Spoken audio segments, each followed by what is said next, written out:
bem-vindo ao seu Avenida das Artes, o seu programa de atividades culturais da RTV. Hoje, um convidado com muita honra, maestro Álvaro Salazar, compositor, maestro, crítico musical, professor, é sim maestro, tudo num homem só? Sim, de algum modo, sim, tudo num homem Toda uma só. vida cheia de atividades, não só na música, sim, mas também sim. na área do ensino, Sim. E também incursou também, e podemos começar a conhecê-lo, porque é uma honra para todos nós termos no Avenida das Artes o maestro Álvaro Salazar, uma figura ímpar da nossa música em Portugal, nomeadamente da música contemporânea e da música do século XX, mas também XXI, não é, maestro? 21, sim. Que, nascido em 1938, está aqui com uma juventude plena, no Porto, não é? Muito obrigado, Natural do muito Porto. obrigado. Nasci no Porto, sim, na Avenida dos Aliados. Muito bem, na famosa Avenida dos Aliados. Avenida dos Aliados. E como eram esses momentos, foram esses momentos de nascer nesse Porto antigo, nesse Porto que nasceu assim esse gosto pela música? Não, eu suponho que o que me fez nascer o gosto pela música foi certas influências familiares. A minha mãe tocava piano, embora não fosse pianista profissional, e não tocava mal, embora um repertório reduzido ao romantismo, ao classicismo, e eu era miúdo e eu ouvia a tocar, e portanto isso foi com certeza... Vou-me limitar a essa influência, possivelmente há outras de quem não posso falar porque não me dei conta, não é? Mas houve com certeza outras influências, já não falando de influências genéticas. A sua área de formação inicial foi o Direito, não é? A sua licenciatura foi em Direito. A minha licenciatura foi em Direito, mas isto tem uma razão de ser. O meu pai via com maus olhos que eu me dedicasse à música, e a minha mãe, curiosamente, sendo pianista amadora, também não via com muito bons olhos que eu me dedicasse à música. E o meu pai fez um contrato comigo. Eu ia para Lisboa, para o Conservatório, estudar música, mas simultaneamente teria de me licenciar em Direito. O que eu fiz-lhe a vontade. Fez a vontade ao pai? Fiz a vontade. A tradição? Sim. Mas depois incursou a sua atividade profissional, depois passou também pela diplomacia. Formou-se em 62, não é? Eu formei-me em 62, sim. Sou do curso jurídico de 57, 62. E estive na diplomacia, de facto, mas isso tem razões muito complexas, não sei se dá aqui tempo para falar nelas, não é? Não, podemos falar nelas, estamos a conhecer o homem, porque eu, de facto, na sua biografia, e eu li que esteve até 72 nessa área e depois abraçou, de facto, a sua paixão, não é? Sim, mas o motivo de eu estar na diplomacia foi praticamente só um, que é o seguinte: quando eu me formei em Direito, em 62, como sabe, era um momento muito complicado na vida portuguesa. Não, mas na vida portuguesa era complicado por causa da guerra colonial. Ninguém tinha muito prazer de ir para a guerra colonial, naturalmente. E as pessoas escapuliam-se de diversas maneiras. Uma era ir para o estrangeiro. Coisa que a mim me desagradava por vários motivos. Primeiro, porque depois era praticamente impossível voltar a ver a família tão cedo. Por outro lado, acho que era um ato suscetível de ser apreciado de duas maneiras. Ou como uma atitude política consciente, ou um receio, uma deserção, digamos assim, perante as dificuldades do momento. Eu não quis, essa ambiguidade não servia para o meu feitio. Ora bom, acontece que na altura, em 62 e nos anos seguintes, havia algumas escapatórias legítimas, ou pelo menos legais, não? Uma delas era ter notas suficientemente altas para ficar, eventualmente, assistente da própria faculdade. Não era o meu caso, eu não tinha assim, não perdi anos, não tive um percurso acidentado, mas, na verdade, não tinha notas mirabolantes. Portanto, esse caminho estava vedado. Outro caminho era a magistratura. Os magistrados, enfim, demoravam um tempo a ser chamados, tinham uma possibilidade de não chegar a ser convocados para irem para a África ou para outros destinos. E eu concorri à magistratura. E estive uns meses... Ainda esteve na magistratura? Então. Ainda estive na magistratura, pouco tempo. Estive uns meses no SES. Na boa hora, em Lisboa, se não me engano era o 5º Juízo Civil. Eu estive lá. Bom, era um trabalho intenso. Havia eu suponho que hoje haverá na mesma, ou pior, havia uma grande acumulação de processos. Eu tinha de dar uns pareceres ou dar certas operações processuais que não havia hipótese de ter tempo de ler os processos todos.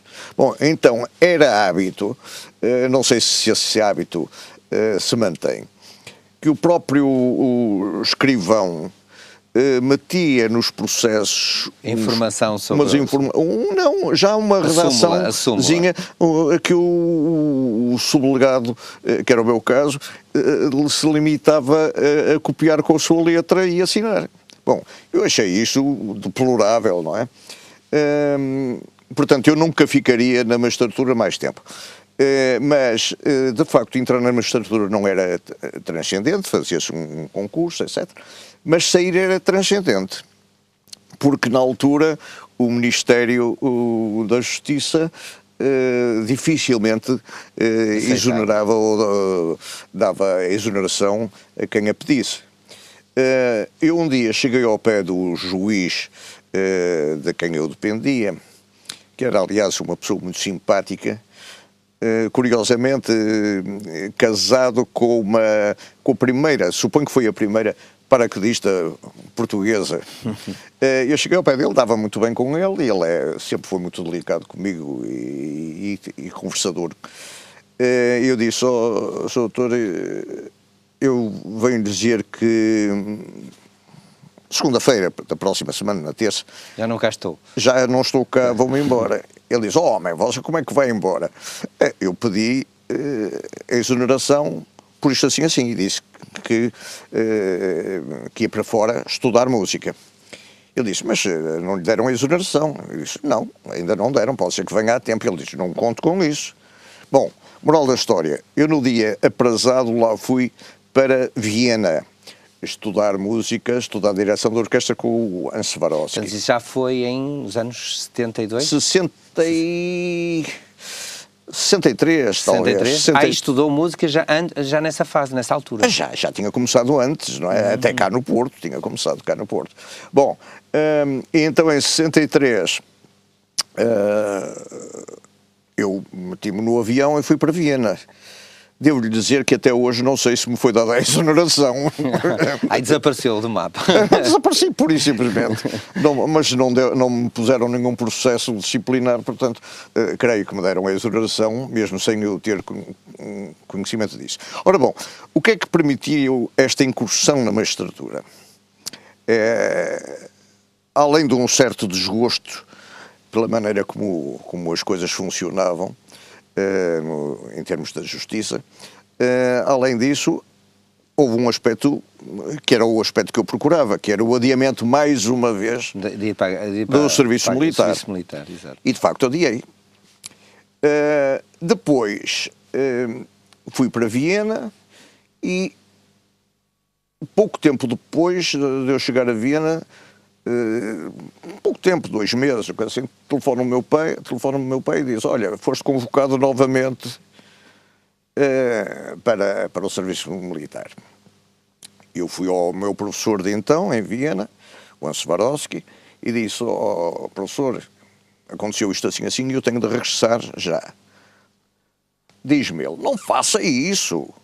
eu arranjo-lhe aqui qualquer coisa, não faça isso, não ponha lá os pés. Eu disse, e contei-lhe esta história e disse que se não fosse, ficava desertor. Desertor era uma situação que não me agradava, que podia ser uma atitude ambígua, ou considerada uma atitude ambígua, e ele disse, bom, então nesse caso, vá. E ficou meio aborrecido comigo. E eu vim, de facto. Ora, vim, mas ainda consegui adiar e não fui chamado em 63, fui chamado em 65 só. Ora bom, mas entretanto havia outro caminho, eu há bocado falei de 3 caminhos, um caminho era propriamente ir para assistente da faculdade, outro seria, que eu não podia, outro seria a carreira da magistratura, que eu não quis continuar, e outra era a carreira diplomática. Uhum. Bom, aí fui eu preparar-me para o concurso e preparei-me bem, porque fiquei muito bem classificado, em 2º ou 3º do meu concurso, e entrei na carreira diplomática. Acontece que o Ministério dos Negócios Estrangeiros, o ministro da altura era o Franco Nogueira, parece que terá sido ironicamente interpelado na Assembleia Nacional e que lhe terão dito, você defende os pontos de vista do governo quanto à guerra colonial. Não sei, eles não diziam guerra colonial, diziam guerra no ultramar. Você, portanto, defende a posição do governo português, mas os seus adidos de embaixada, que é o primeiro cargo, o primeiro grau da carreira diplomática, os seus adidos de embaixada não vão à tropa. Bom, o Franco Nogueira ficou, eu não assisti à cena, mas deve ter ficado desesperado com o feitio dele, e chegou ao Ministério e disse, tudo para a tropa.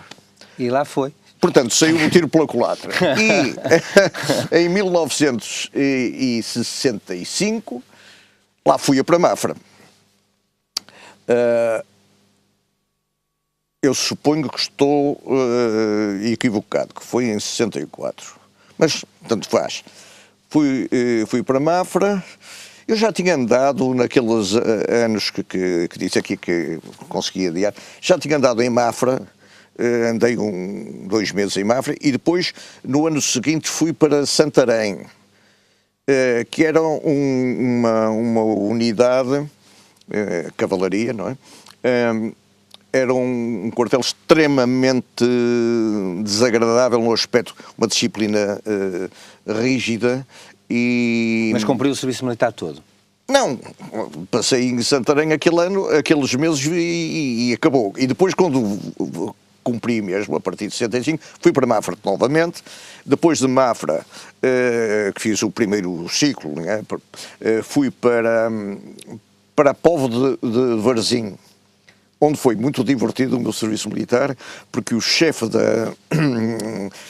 na Póvoa de Varzim era, não sei se ainda é hoje, é uma unidade dedicada ao ensino da culinária do serviço militar. Parece que isto é uma expressão irónica, que não há culinária nenhuma, porque de facto os ranchos era do pior que há, mas há, quando é preciso receber o general ou receber é preciso que haja cozinheiros habilitados. Ora bom... Mas depois desse serviço militar vai outra vez para a diplomacia e que abandona em 72. Ora bom, em 68 acabou-me o serviço militar. Estive aqui no quartel-general do Porto, etc. Corri vários sítios. E como eu tinha obtido boas notas nos exercícios físicos, nisso tudo, era dos melhores classificados do curso, e como a mobilização começava pelos mais fracos, pelos piores alunos, pelos que tiveram mau aproveitamento, e subia para os mais, enfim, mais classificados, a coisa ia devagar, porque era licenciados em Direito, ia um por batalhão, suponho, já não me lembro. Mas vamos então à parte que eu quero apanhar. Então em 68 fui para o Ministério. Foi para o Ministério, onde esteve até 72. Não, na não estive nada. Não? Estive na diplomacia, mas não estive no Ministério. No Ministério estive uns meses. É que essa parte na biografia não está esclarecida e hoje estamos a esclarecer tudo. Pois, eu estive uns meses no Ministério da Secretaria de Estado, no Largo do Rilvas, em Lisboa, e no fim de 2 meses, o secretário-geral chamou-me e disse: fulano, você, coitado, esteve 3 anos e meio ou 4 na tropa, e você agora é a altura de não ficar aqui preso na Secretaria de Estado, mas ir para o estrangeiro. Há um lugar, porque há umas mudanças de funcionários, há um lugar na Embaixada de Portugal, no Rio de Janeiro, você quer ir para lá? Eu respondi logo: quero. Ele disse: então, escute, vá almoçar com a sua mulher, diga-lhe que há essa hipótese. Possibilidade. E se ela está de acordo, porque convém que as mulheres que não vão propriamente a reboque, contrariadas. Eu falei, a minha mulher ficou encantada e nesse 68, isto foi em dezembro, eu já passei o Natal, a minha mulher foi mais tarde, eu já passei o Natal no Rio de Janeiro, a passagem do ano já ela tinha chegado e fizemos a passagem do ano como se fôssemos habitantes do Rio de Janeiro, oriundos do Rio de Janeiro, ou seja, fomos para a praia, tomamos banho à noite, etc. Que é o verão. É o pino do verão. Bom, e pronto, e fiquei no Rio de Janeiro, na Embaixada do Rio, depois a Embaixada mudou para Brasília, mas já não é do meu tempo. Já estava-se a preparar, mas eu estive no Rio de Janeiro de 68 até 72. Não sei se quer que, sempre com a intenção de que era uma passagem provisória exatamente. E que ia sair. Era a sua intenção. É assim, e tanto assim que os meus contactos no Brasil foram, em grande parte, com... gente da música. Com músicos. Mas então conte-me, já tinha estudado música e estudou música então durante a juventude aonde? Em que locais? Comecei cá no Porto. No Conservatório? No curso Silva Monteiro. No Silva Monteiro. Depois fiz exames no Conservatório, depois fui para Lisboa, para o Conservatório Nacional. Mas deixe-me dizer uma coisa que tem piada. Que acumulou, só para esclarecer, que acumulou com o direito. Com o direito, exatamente. Bom, sabe, eu tinha e ainda tenho uma excelente memória. Eu estudava pouquíssimo para Direito, porque não tinha tempo para estudar tudo. E pus sempre o Direito em segundo lugar. Embora certas disciplinas, não foi inútil a minha passagem pelo Direito, por vários motivos.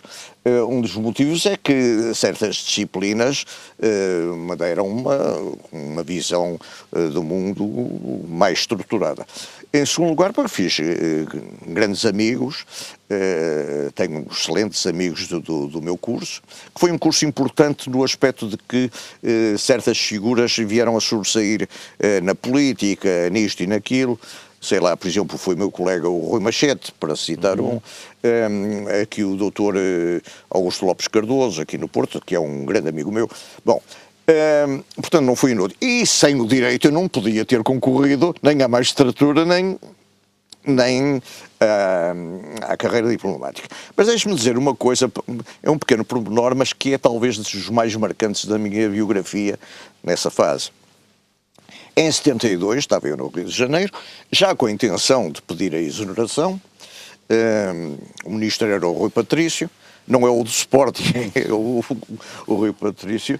E o Rui Patrício, por sinal, ainda ontem eu ouvi na televisão num programa de passagem. E em 72, o que é que se dá? Dá-se a ida, a doação da ossada de Dom Pedro para o Brasil. O coração ficou no Porto, não é? Na Lapa, mas a ossada foi para o Brasil. Isso originou cerimónias pomposas. O Presidente da República de então era o Tomás, que foi para o Brasil no navio, no Funchal, transformado em iate presidencial, chamado, vem no iate presidencial, e lá foi E foi o presidente da altura, o presidente do Conselho, que era o Marcelo Caetano, que tinha sido meu professor em Direito. Em Lisboa, na faculdade. Na faculdade. Direito, aliás, excelente professor, devo dizer. Uma matéria árida, que era o Direito Administrativo, mas era um excelente professor. Portanto, foi toda a gente para o Brasil, e embaixadores, chefes disto, chefes daquilo. Bom. Então, como acontece nas carreiras diplomáticas de todo o mundo, o governo brasileiro entendeu condecorar os funcionários da embaixada, desde o embaixador até ao terceiro secretário, condecorá-los pelo esforço suplementar que tiveram de fazer para preparar as cerimónias e isso tudo. O que realmente houve um esforço. Então recebermos condecorações, eu recebi a Ordem do Rio Branco, ou Cruzeiro do Sul. Aliás, tenho as duas, não sei. Bom, e o governo português, idem aspas, resolveu condecorar os funcionários diplomáticos brasileiros do Itamaraty, que é o Ministério dos Negócios Estrangeiros, era o Ministério dos Negócios Estrangeiros brasileiro, e os funcionários da Embaixada de Portugal. Até aí parece tudo mais ou menos aceitável. Acontece que quando chegou por mala diplomática uma série de documentos e as condecorações para nós da Embaixada, por acaso fui eu que abri, por acaso não, era uma das minhas funções, abri o correio. E qual é o meu espanto? Vejo que a acompanhar as condecorações, ou suponho que não, as condecorações eram entregues depois e penduradas ao peito depois quando fosse o dia azado. Não, mas havia uns diplomas, uns recibos, digamos, em que recebi tal. Mas no verso dizia: declaro por minha honra que sou... Bom, era uma afirmação de protocolar. Verdadeiramente de concordância total com tudo que o governo queria. Eu, quando vi aquele papel, devo ter ficado branco ou de todas as cores. E disse a mim mesmo, eu não vou assinar isto. Eu não vou aceitar a condecoração. E assim foi. Agora, para abreviar... Exato, para irmos para intervalo, então. Então, para abreviar, digo-lhe que isso foi tremendo, porque durante 2, 3 meses eu andei numa angústia total. A embaixada ficou em polvorosa. O embaixador chamou-me, e ele sempre foi muito simpático comigo, mas naquela altura foi antipático. Veladamente ameaçou-me, não sei de quê, que é que me ameaçou, e eu disse: embaixador, não vale a pena insistirem, porque eu não aceito a condecoração, porque se eu aceitar a condecoração e assinar aquele papel, eu no dia seguinte suicido-me. Portanto, não vale a pena porque eu não assino. E não assinei. No dia de uma cerimónia que houve no Teatro Municipal do Rio de Janeiro, tirando eu e os empregados que andavam a servir bebidas, etc., tudo o resto estava condecorado com a condecoração ao peito. Eu estava sem nada. Eu nem pus as brasileiras também, para não ser Então é nesse período que em 72 depois vai para... Não fui corrido. Não, foi por sua vontade. Sim, mas demorei mais uns meses, porque a minha ideia era esta: eu vou chegar a Portugal e a PIDE está à minha espera e prende-me. Ou então não se atrevem, por eu ser diplomata, e dá um escândalo mundial, vai ser explorado por todos os inimigos do regime português. Ora bom, e de facto não me aconteceu nada, mas sou a única pessoa, suponho, em Portugal que recusou a Ordem de Cristo. Não tenho glória nenhuma nisso. Isso era o ano, vamos agora para intervalo, mas isso era o ano de... 1972. E 72, quando pede a bolsa à Gulbenkian e vai estudar então música. Não é nessa altura? Pedi exoneração, portanto, em 72, vim para Portugal, voltei ao Brasil já por motivos musicais, para fazer um curso, uma série de palestras tal, sobre a música portuguesa. Na Universidade de Santa Maria, no Rio Grande do Sul, que é uma cidadezinha que fica relativamente perto. Então, rapidamente passou para a área da música, Eu não é? passei pronto, e fui lá nessa função. E é aí que nós vamos já retomar a nossa conversa. Pois. E vamos agora para intervalo e vamos continuar a nossa conversa com o maestro Álvaro Salazar. Até já, fica aí.